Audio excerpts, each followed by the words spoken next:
থেকে? আজকে থেকে বেশি, কালকে এরকম কম। এই যে দেখেন বাচ্চার কাশি দেখেন। হ্যালো, আসসালামু আলাইকুম। এটা হচ্ছে আজকে একটা বাচ্চার এক্সরে, তার বয়স হচ্ছে 5 মাস। কেমন দেখেন বাচ্চাটার বুকের কি অবস্থা। এটার এখন হাসপাতাল ভর্তি লাগবে, ঠিক আছে? এখন আপনি বলেন বাচ্চার বয়স কত মাস? 5 মাস না? কি খাওয়াইছেন কালকে? পানি না? পানি। গত এক সপ্তাহে মনে হচ্ছে 10 থেকে 12 জন বাচ্চা হাসপাতালে ভর্তি দিয়েছি শুধুমাত্র এই পানি খাওয়ানোর জন্য। এখন আপনাদেরকে এত বলা বলি, বাচ্চার বয়স 6 মাস না হলে খাবার তো দূরের কথা, কোনো পানিরও এক ফোঁটা পানিরও প্রয়োজন নাই। এই যে ওয়াটার ইনটক্সিকেশন নামে একটা টার্ম আছে, অ্যাসপিরেশনাল নিউমোনিয়া নামে একটা টার্ম আছে, এই দুটো খুবই মারাত্মক। বাচ্চার অর্থাৎ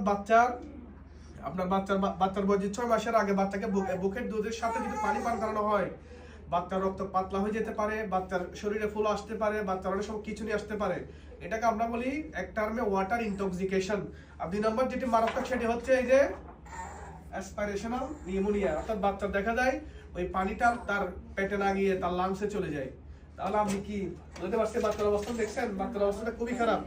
তাই আপনাদেরকে বলবো এগুলো একটা সচেতন হন। অনেক বাচ্চা সাফার করতেছে, যে গরমকাল আসতেছে, বাচ্চা একটু ঘামলেই মা বলেন, দাদি বলেন, নানি বলেন কি করে বাচ্চাকে পানি খাওয়াচ্ছে, জুস খাওয়াচ্ছে, খেজুর খাওয়াচ্ছে, এটা সেটা খাওয়াচ্ছেন।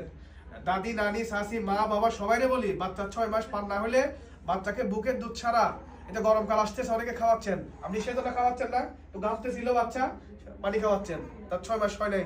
এই যে এরকম কিন্তু সবার আসে না, বিপদ একদিন আসে। যারা সাফার করতেছেন তারা জানেন, এটা আমরা রেগুলার পাচ্ছি। তাই আমাদের কাজ হচ্ছে আপনাদের সচেতন করা। এখন না শুনলে কিছু করার নাই। তাই আপনাদের 6 মাস না হলে বাচ্চাকে বুকের দুধ ছাড়া এক ফোঁটা পানিরও প্রয়োজন নাই, যতই গরম পড়ুক বাচ্চাকে প্রয়োজনে ঘন ঘন বুকের দুধ দিবেন। সবাইকে ধন্যবাদ।